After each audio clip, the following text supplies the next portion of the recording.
Hi, this is Professor Favors with American Literature. So today's lecture is on Robert Frost's Mending Wall, and it's still part of the growth of modernism. So we're going to look at his particular poem and then apply some aspect of modernism. So this is American Literature, Robert Frost, Mending Wall, Growth of Modernism. This particular lecture is subject to fair use. So this is Robert Frost, born 1874 to 1963. Listeners and readers who are unfamiliar with Frost's poetry often remark on the consistency of his poetic voice. Many of the poems, in fact, appear to originate from the same person, an older New England gentleman who spends much of his time reminiscing about the past, remarking wistfully on the changes taking place around him, and celebrating those rare moments when he has stepped out of the norm. Thus, poems like The Road Not Taken are often recited at high school graduation ceremonies as a way to encourage students to take risks and celebrate life. Closer inspection of the poems reveals that this voice is not Frost at all, but that of an alter ego who exists not to highlight the past glories, but to underline very contemporary frustrations with a decaying world. Frost is known for his realistic depictions of rural life. So, Mending Wall was published in 1914, and so it is a poem written around the time of Frost's 40th 40th birthday in 1914. It is a strong introduction to his use of this alter ego, a dramatic monologue in 45 lines of iambic pentameter. The poem opens with the vague pronouncement, something there is that doesn't love a wall, and proceeds to spell out the conditions for this seasonal activity, that of mending the fence that separates two farms. As the speaker and his neighbor proceed to rebuild the wall, each one responsible for the stones that have fallen onto his own side, the first farmer pauses to reflect on how it is that every year the wall requires new attention, even though no one, save for a few hunters, has been observed disturbing the stones. This annual cycle of decay and reconstruction is at the heart of this poem, and the need for annual maintenance occurs not only in the world of fences, but in the world of human relationships as well. So we have some historical implications. We have now extended from 1828 to 1970, um, and that is largely due to some aspect of the history that we're going to explore with the Great Migration that you see there between 1910 and 1970. So remember, Jim Crow was created. And so the reason why there is a great migration of Black Americans is because of Jim Crow. And it was Jim Crow as a character was created by Thomas Dartmouth Rice, a white actor performing blackface. 1829 was when Jackson became president.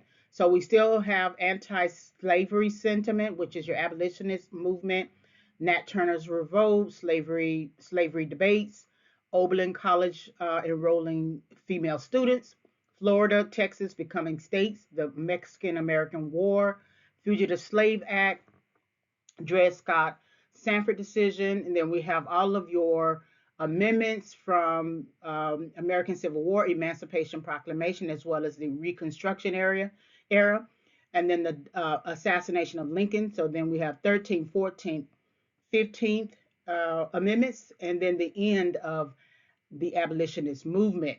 So from there, 1865 to 1913, we have movement in terms of technological movement and rapid economic growth, manufacturing. We have the agricultural um, production in the South, but we have manufacturing production in the North. And so then we also have the National American Women Suffrage Association, and at the same and within the same year, the Separate Car Act, which outlines equal but separate accommodations. So in response to that, which is also in response to Jim Crow, we had Plessy v. Ferguson, and then during this time, the Spanish American War. So even though we are still in an era of trying to get back on our feet, so to speak, from the Civil War, we're still engaged in other types of wars. And then we are engaged in wars at home. So 1910 to 1970, Great Migration, where blacks escaped the poverty and Jim Crow laws. Then we have World War I, 1914 to 1918, World War II, 1939 to 1945, and then the 19th Amendment in 1920, which gave the women's right to vote, and then 1954, Brown v. Board of Education of Topeka rules that separate but equal is unconstitutional, which officially ends Jim Crow laws.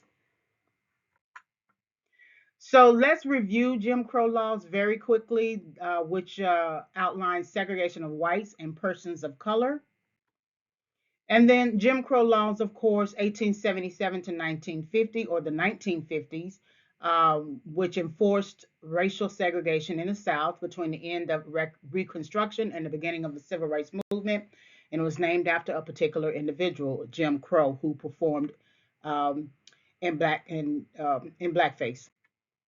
Southern state legislators passed Jim Crow laws, which were based upon this idea of anyone ascertainable or strongly suspected of Black ancestry in any degree, which would be deemed a person of color. Separation of whites from persons of color, which include public transportation, schools, parks, cemeteries, theaters, restaurants, and it prevented contact between blacks and whites. So Jim Crow laws were codified under the Plessy v. Ferguson Supreme Court case, which made separate but equal constitutional at that time. Here's the timeline. So Dartmouth Rice creates the minstrel character, Jim Crow, to stereotype black character. The 13th Amendment abolishes slavery.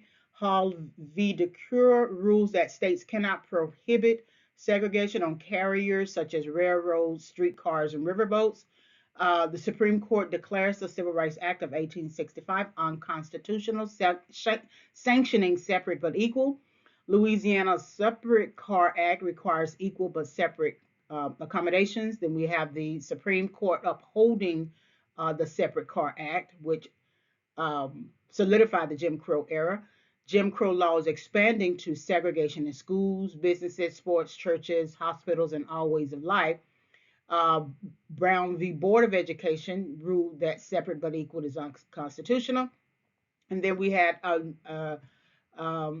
many, we had the Civil Rights Act passed, Voting Rights Act of 1965, which made it possible for Black women to vote now. Fair Housing Act, Loving v. Virginia, which permits interracial marriages. And so all of these advances in the Jim Crow era. It's important to know this timeline because the Great Migration of blacks leaving the South to escape poverty in Jim Crow laws is a bit of the basis for Frost's Mending Wall. So recap realism portrayal of everyday people. Um, even though Frost is not within the tradition of realism, he still depicts people realistically according to the same conditions. So here reviewing the differences, romantic writing focuses on the fantastical, heroic, realism focuses on accurate imitation of life, truth in fiction. So it focuses on, or it chooses the ordinary citizen to depict and explore. And so then remember that realism was influenced by the American Civil War, and realistic writing typically focuses on the human cost of the American Civil War. So introduction to modernism, reinventing the world.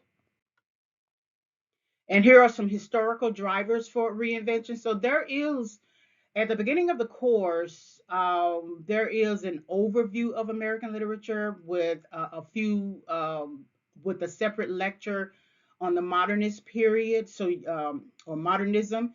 And so you can watch that one. This here is an extension of that particular lecture. So, historical drivers for reinvention. World War One was the biggest driver for modernism. It is considered the Great War.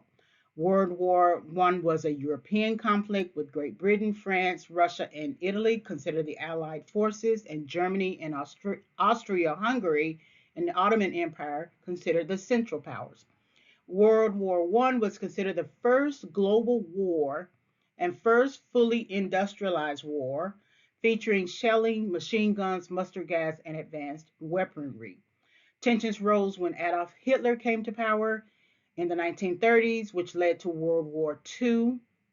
Japan's attack on Pearl Harbor forced the United States to enter World War II, which resulted in American growth, immigration, industrialization, technological improvements, and development of modern cities.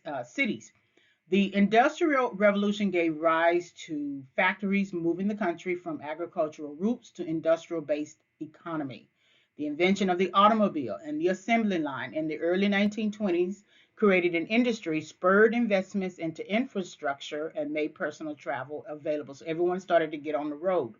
The Great Depression, though, of 1929 was a result of a market collapse, creating an economic downturn in which banks shut down, workers became unemployed, and droughts led to people becoming homeless looking for work. So now we have presidential intervention. Franklin Roosevelt was elected in 1932. He ushered in the New Deal, creating the Works Progress Administration, which used federal funds to put people to work, building America's infrastructure, and provide employment for writers and artists through the Federal Writers Project. It also addressed poverty in the American South. Although federal funding addressed poverty, people began moving from agricultural areas into cities, marking the period as the Great Migration, in which Black Americans left the South to escape poverty and Jim Crow laws. They moved to cities such as Chicago, Detroit, Cleveland, Philadelphia, New York. This served as a major population shift in American history, resulting in cultural cross pollination, cultural revolutions such as the Harlem Renaissance, and development of creativity. So then we have literary considerations. Modernism is a catch-all for global movement. It responded to the wars of the period, which was characterized as writers feeling betrayed by the United States. So always remember that writers, the literary writers that you read, whoever it is that you read, they are usually responding to some sort of event that is going on in their lives and that's affecting the lives of other people. Literary writers and their works question the truths of the past, the status quo, and their disaffection with politics caused by World War One. It references, when you're thinking about poetry, there's a difference between high modernism and low modernism.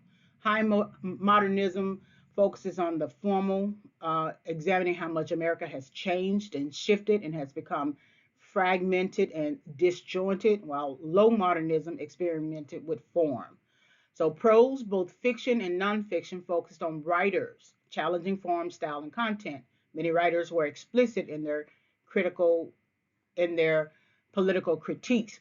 The Great Depression gave rise to communism, while the women's suffrage movement spurred early feminism. And then, of course, paperback books and magazines meant that writers were reaching a wider audience with radical messaging. So let's discuss Mending Wall, the need for annual maintenance.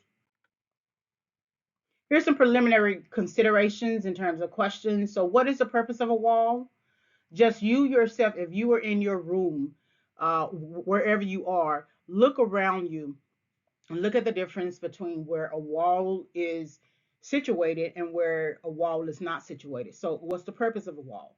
When do we need to mend a wall? When does it become necessary? That means that we need to be aware of timelines. We need to be aware of when something normally might break or create a gap. When did the wall break? So if we are having to mend something, when did it actually break? Are we aware of that?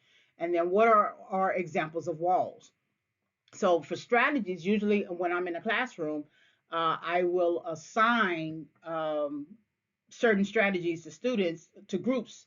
And so one will define the wall, one will interpret the wall, and then one will apply the wall. So let's do that now.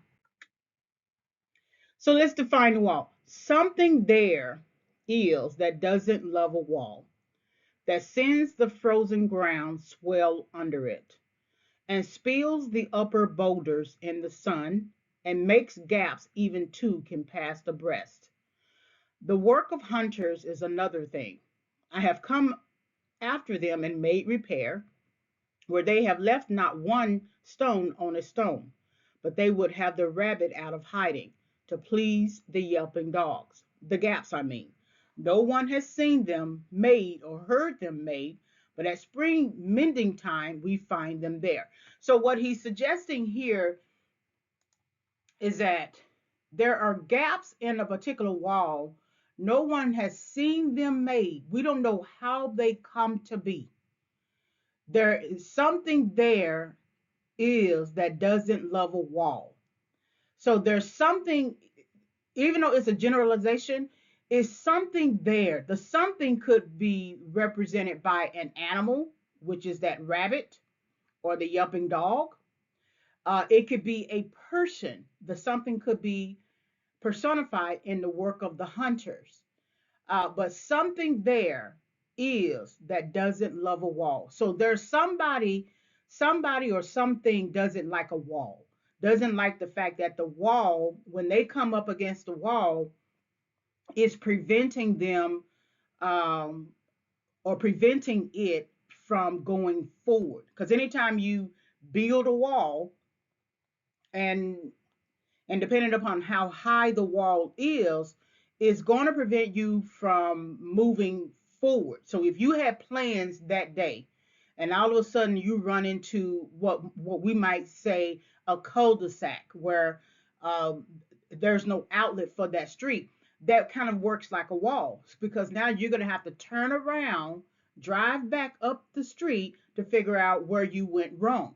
So something there is that doesn't love a wall, that sends the frozen ground swell under it, and spills the upper boulders in the sun, and makes gaps even two can pass the breast. So that something there is making a gap because it doesn't love a wall.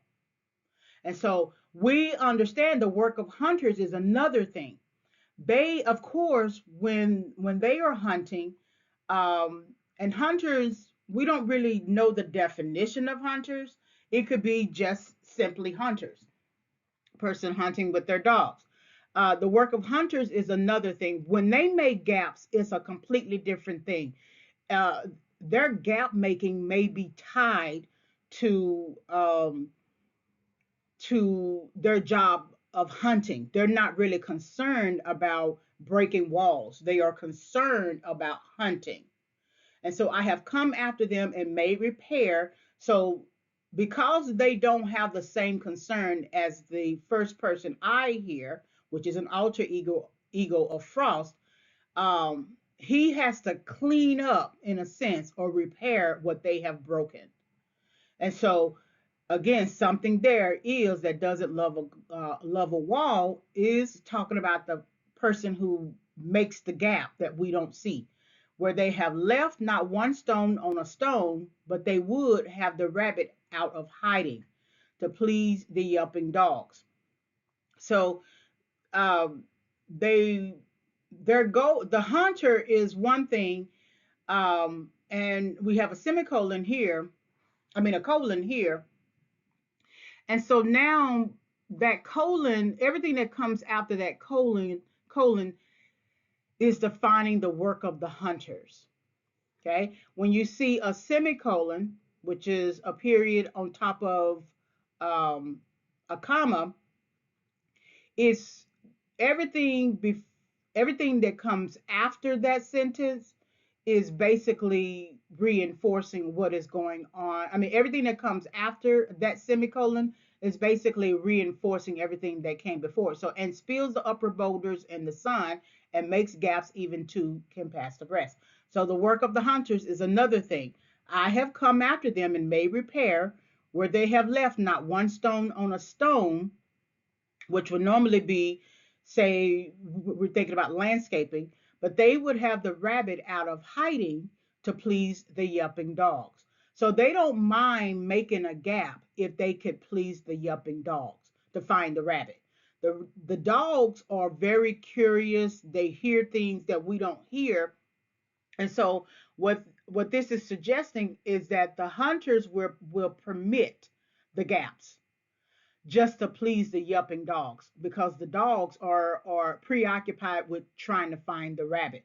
So not only we have the work of the hunters who are guiding the dogs trying to find the rabbit, we also have the yelping dogs that are natural hunters trying to find the rabbit. So these three levels, I mean, two levels of, I guess, two levels of hunters, the work of the hunters, which we have to assume it's a human, in contrast to the rabbit and the yelping dogs, which are considered animals. And so um, this there is this idea that there is a permissiveness. That's why the colon is everything that's coming after the colon and ending with a period is further defining another thing. That what the work of the hunters do in creating a gaps for the wall is another thing, is a more permissive thing that they do. The gaps, I mean, no one has seen them made or heard them made, but at spring mending time we find them there. So we still don't know who's making the gaps, but there's some sort of permissiveness with the hunter and the yelping dog and the rabbits coming out of hiding. Because if the rabbits are coming out of hiding, they're coming out of a gap that they've made. But in general, we don't know the gaps. We don't know how they were made or heard them made. It's not like someone called attention to say, hey, we're making a gap here. We don't know who made them. So we can't really identify the actual person, the person or the thing there is that doesn't love a wall. We don't know who that person is or that thing, with the exception of the work of hunters, allowing for the yelping dog to chase the rabbit out of hiding that created a gap. But at springtime, we find them there. We find gaps there.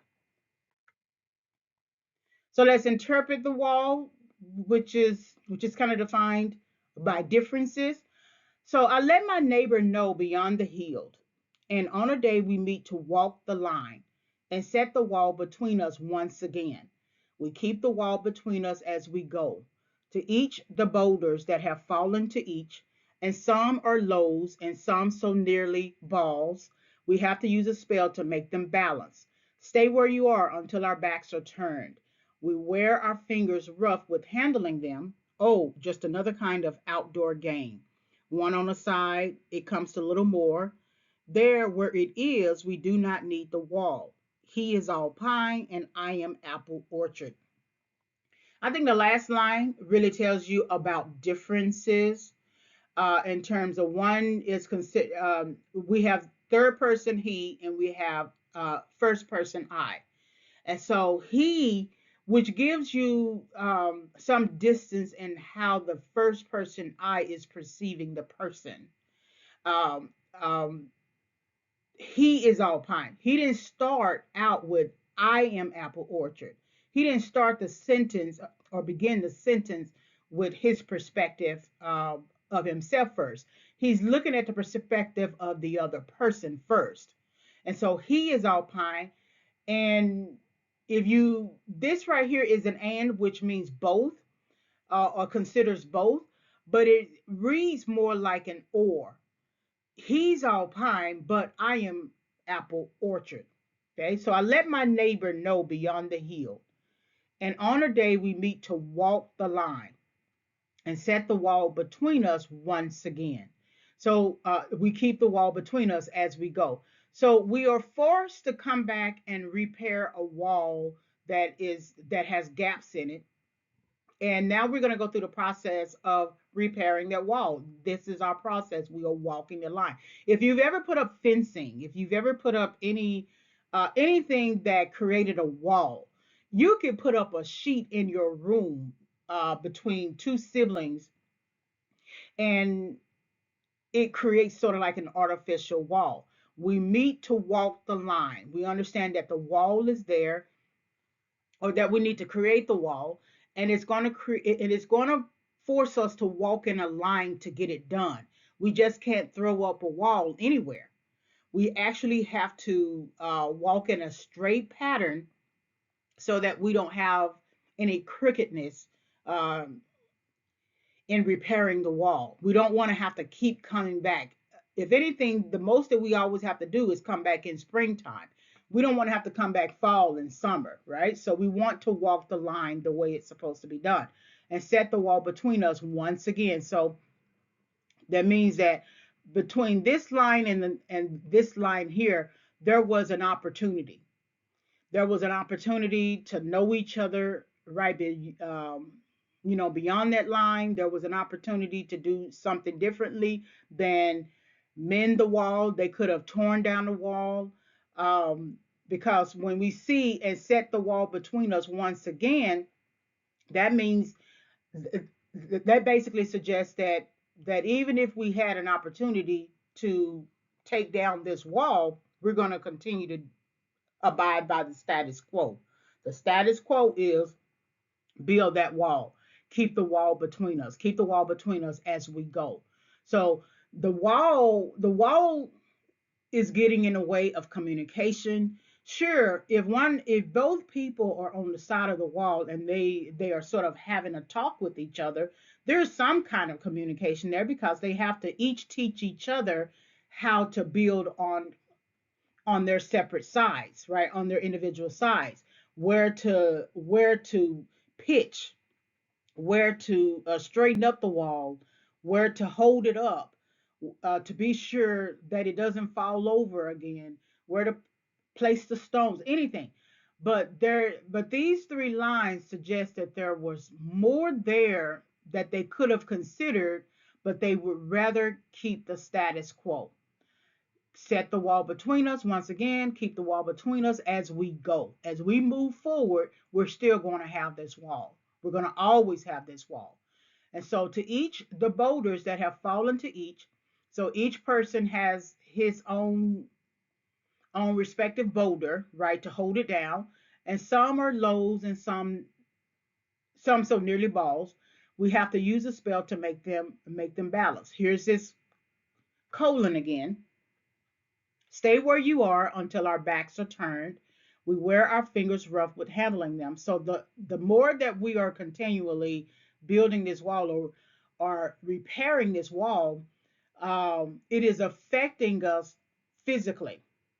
We haven't necessarily said that it is affecting us mentally, but physically, in having to repair something, repairing has its own process, and it has its own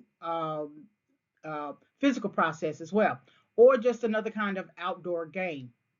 One on the side, it comes to a little more. There, where it is, we do not need the wall. So there's a place in this line that they're walking that doesn't actually need a wall. So that means that there's a limit to the wall making or repairing the wall. There's a limit to it. You don't need a wall everywhere. And then of course this perspective of difference is he is all pine and I am apple orchard. So interpret the wall costs. My apple trees will never get across and eat the cones under his pines. I tell him. He only says, good fences make good neighbors. Spring is the mischief in me, and I wonder if I could put a notion in his head. Why do they make good neighbors? Isn't it where there are cows? But here there are no cows. Before I built the wall, I'd ask to know what I was walling in or walling out, and to whom I was like to give offense. So somebody is offended at the building of the wall. I mean, somebody is offended at the idea that the wall is not repaired. When I was walling in or walling out, and to whom I was like to give offense. So if I don't repair this wall, somebody on the other side of the wall is going to be offended. So then, who is that person? I would like to know, meaning that let's do a town hall to figure out um, the few the views of this wall, and why we need to build or repair a wall, and why is it that good fences make good make good neighbors. I stay on my side, you stay on your side. It's the same thing as I am pine. I mean, he is pine and I am apple orchard. You stay on your side. So as long as we have this fence, I will be a good neighbor to you. But if we don't have this fence here, I'm not going to be a good neighbor. As a matter of fact, I'm going to be offended that you don't have your fence up. So my apple trees will never get across. So that means that wall is, as you repair it, is strong enough to stay repaired until springtime, and that means that it must be high enough that the apple trees would not spill over. So that means I'm trying to be sure that my apple orchard, the apples that will come from my apple orchard, from my planting of the apple tree, will not invade or have an impact on anything that you're trying to do with your pine, and eat the cones under his pines, I tell him. He only says good fences make good neighbors. So even though I'm trying not to be offended, I'm trying not to do anything that's going to offend you. In some ways, the third person he with the pine, is kind of offending the I, the first person I.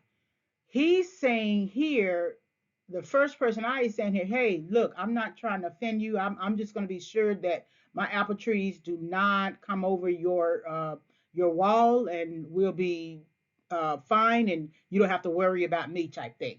But the he here is sort of reiterating this idea. Oh, okay, sure, no problem. I understand what you're saying, but let me just reiterate: good fences make good neighbors. But he wants to be a little bit mischievous. The first person I spring is the mischief in me, and I wonder if I could put a notion in his head. Why do they make good neighbors? Isn't it where there are cows, but here there are no cows? Is him trying to debate whether or not um, his statement about good fences make good neighbors is a fair one, or if it's feasible, if it's realistic. What if my apple tree actually grows so tall that the apples fall over onto his land, over the wall? What happens then? But he's saying here, good fences make good neighbors, so make sure that doesn't happen. And then the mischief in him wants to play and say, yeah, but what if this happened? What if this happens? He's still telling you, however, good fences make good neighbors. Make sure it doesn't happen. And so what I was wall so but here there are no cows. Before I built the wall, I'd asked to know, so I need to count up the cost. I need to count up the cost before I build. And so one of the costs is to know what I'm walling in, what I'm walling out. Who is the whom that I might be offending when I'm walling in something and walling out. And if I decide to be mischievous and kind of disagree with his life de- uh, life declaration, good fences make good neighbors, how is that going to work out for me later? So interpreting the cost is I need to know what the costs are for building a wall. Um, for one, what I'm actually walling in or walling out, and who is the person who's going to be offended if I don't wall out enough, or if I wall in too many. How many times have you seen these little shows where the person is talking about their property line and how one person's fence has gone over the other over the neighbor's property line in terms of um, where it should or should not be. And so then they end up having to go to small claims court or something like that to resolve the issue. This is the same thing. So apply the wall stasis, which is your status quo. Something there is that doesn't love a wall, that wants it down. I could say else to him, but it's not else exactly. And I'd rather he said it for himself. I see him there, bringing a stone grasped firmly by the top in each hand like an old stone savage armed. He moves in darkness, as it seems to me, not of woods only and the shade of trees. He will not go behind his father's saying, and he likes having thought of it so well. He says again, good fences make good neighbors. So this is when you make sure that the wall is walling out what it needs to wall out, it returns to a status quo. Again, you stay where you are. That's why he started out with he is pine and I am and I am apple orchard. You over there, if you take your hand right now and point like you are pointing at someone as a you stay over there on your side, and you turn that finger around to you and point to your chest, and I am going to stay on my side. Now that's the status quo. That's what you see in the um, separate but equal doctrine, the Jim Crow laws. You stay over on your side, I stay on my side. So something there, here's this refrain again, something there is that doesn't love a wall. So even though we have all these people who want the wall up and will give offense, um, if you don't rebuild the wall or repair the wall, there is still something that even though you have people who don't like it, I mean who prefer the wall, the status quo, there's always something there that doesn't love a wall. And that person or that thing is forced to contend with the ones who are offended that the wall is not repaired and not up, and that person that wants it down. Now we know what that there is that doesn't love a wall that wants it down. We didn't know at the beginning when we saw this part of the stanza, but we know now that that something there is that doesn't love a wall wants it down. Okay, and then he could say, well, I could say else. That's just him playing here, but it's not else exactly. And I rather he said it for himself. I rather he come to this understanding himself that there's something there is that doesn't love a wall that wants it down, but he doesn't want to come to that.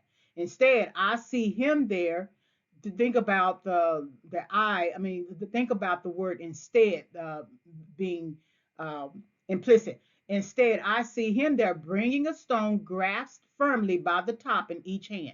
So he's not going to be the one that agrees that we shouldn't have this status quo. Instead, he's going to reinforce it by grasping it firmly by the top, holding it with balance in each hand, like an old stone savage armed. He moves in darkness, as it seems to me, not of woods only and the shade of trees.